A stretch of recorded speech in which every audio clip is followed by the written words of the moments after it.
آج ہم علامہ محمد اقبال کی اسٹرے ریفلیکشن جو ان کی ذاتی نوٹ بک ہے، ذاتی ڈائری ہے، اس میں سے ایک اور اہم سٹیٹمنٹ، ایک اور اہم لائن آپ کے سامنے رکھیں گے۔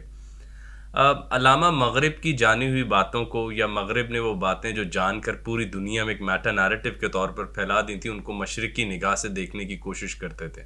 مطلب جو باتیں ہم نے مغرب یا ویسٹرن سائیکی سے سمجھی ہیں، ان کو اورینٹل سائیکی سے سمجھنے کی کوشش کرتے تھے تاکہ ایک نیا نتیجہ نکال کر ہمارے سامنے رکھیں۔ علامہ نے reconstruction of religious thoughts in Islam جو ان کے خطبات ہیں، اس میں پہلے خطبے میں افلاطون کی ایک اہم ترین تھیوری، جس کے اوپر ہمارے چینل پہ پلیٹوز تھیوری آف فارمز کی ویڈیو آپ دیکھ بھی سکتے ہیں، کہ رد بھی قرآن مجید سے پیش کیا، جس کے اوپر ہم علیحدہ ویڈیو جب ریکنسٹرکشن کے لیکچرز کور کریں گے تو آپ کے سامنے رکھیں گے۔ اور علامہ نے حواس خمسہ کو ایک اہمیت دی، اور آپ جانتے ہیں کہ افلاطون ایک ہارڈ کور آئیڈلسٹ تھے۔ تو علامہ نے ایک اور افلاطون کی بات جو کہ بہت خوبصورت بات ہے، مجھے ذاتی طور پہ بہت پسند ہے، اسٹرے ریفلیکشن میں اس کا ذکر کیا کہ افلاطون، پلاٹو کہتے ہیں کہ جو ونڈر ہے، حیرت ہے، یہ تمام سائنسز کی ماں ہے۔ بلکہ آپ یہ سمجھیے کہ تمام سائنسز کا جنم حیرت کے بعد ہوتا ہے۔ Wonder is the birth of science. حیرت کے بعد سائنس جنم لیتی ہے۔ تو افلاطون کا کہنے کا مقصد یہی تھا کہ حیرت، ہمیں ایسے مناظر، ایسے خیالات، ایسے ایونٹس انکاؤنٹر کرنے چاہیے جس کے بعد ہمارے اندر حیرت پیدا ہو، تاکہ ہمارے اندر سوال کا جواب لینے کی ایک نئی جستجو پیدا ہو جائے۔ لیکن علامہ کہتے ہیں یہ تو افلاطون کا کہنا تھا، مگر اسی موضوع پر بیدل کیا کہتے ہیں، آئے وہ دیکھتے ہیں۔ تو علامہ کہتے ہیں کہ بیدل کے ہاں wonder is the birth of wonder without its intellectual consequences. Bedil کہتے ہیں کہ حیرت کو فقط حیرت میں ختم ہونا چاہیے اور کوئی عقلی نتائج اس میں سے نہیں نکلنے چاہیے۔ یعنی کہ جب مجھ میں حیرت پیدا ہو رہی ہو تو عقل کے پیر اس لمحے میں میرے ساتھ شامل نہ ہو۔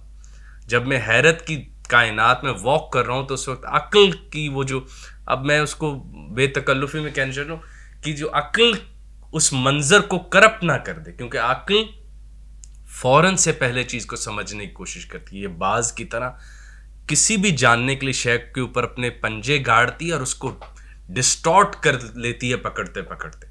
مگر حیرت ایک پیور پلین ہے جہاں میں ایک ایسی لذت حاصل کرتا ہوں جو عقل سے بہت بالا تر ہے۔ تو علامہ یہ کہہ رہے ہیں کہ بیدل نے ونڈر کو ایک نیا روپ دیا اور کہا کہ حیرت کو فقط حیرت میں ختم ہونا چاہیے اور اس کے کوئی انٹلیکچوئل کانسیکوینسز نہیں نکلنے چاہیے۔ حیرت کی سب سے بڑا جو ایونٹ کریٹ کرے وہ خود حیرت ہو۔ یعنی کہ ہم یہ کہہ سکتے ہیں کہ بھائی سمجھ تو نہیں آ رہا لیکن مزہ بہت آ رہا ہے۔ اور خیر اب ہمارے ہاں لوگ بہت ہی وہ مٹیکولس ہو گئے ہیں چیزوں کو جاننے میں، اور سمجھتے ہیں سائنس شاید آخری، یا جو سائنسی تھیوری نے کہہ دیا اس سے آگے سوچنا حرام ہے، اور وہ چاہتے ہیں کہ ہیومن مائنڈز، خصوصاً مسلم مائنڈز جو ہیں، وہ ایک نوٹس بورڈ بن جائیں جو مغرب کی تھیوریز کو اپنے اوپر چپکاتے جائیں اور کوئی رائے نہ دیں۔ تو ہم یہ بات بھی جانتے ہیں کہ کائنات کے سب سے لذت کے لمحے وہ ہوتے ہیں جب عقل ہمارے ساتھ نہیں ہوتی، اور جیسے ہی ہم عقل کی طرف واپس رجوع کرتے ہیں تو سب سے پہلی چیز جو حملہ آور ہوتی ہے وہ فکر ہوتی ہے۔ اب دیکھیں، غم سے بڑی ترین نجات ہم حاصل کرتے ہیں نیند کے وقت۔ جیسے ہم نیند کی آغوش میں جاتے ہیں تو کائنات کے بڑے سے بڑے غم سے ہم آزاد ہو جاتے ہیں۔ شاید وہ ونڈر کا ایک سب سے بڑا پلین بھی ہے جہاں سپیس کسی حد تک رہتی ہے اور ٹائم بھی ختم ہو جاتا ہے، کبھی کبھی ٹائم رہتا ہے، سپیس ختم ہو جاتی ہے۔ خیر، افلاطون کی یہ بڑی بات کہ حیرت کے بعد سائنس جنم لیتی ہے، اور ہمیں ایسے مناظر، ایسے خیالات دیکھنے چاہیے جس سے حیرت پیدا ہو تاکہ ہم نئی سے نئی تھیریز پیدا کریں۔ لیکن بیدل نے اس کے اوپر ایک بہت ہی عام بات کہی اور یہ کہا کہ حیرت کو فقط حیرت میں ختم ہونا چاہیے اور کوئی انٹلیکچوئل کانسیکوینسز پیدا نہیں ہونے چاہیے۔ تو یہ ہماری آج کی ایک اسٹیٹمنٹ تھی جو ہم نے آپ کے آگے رکھی۔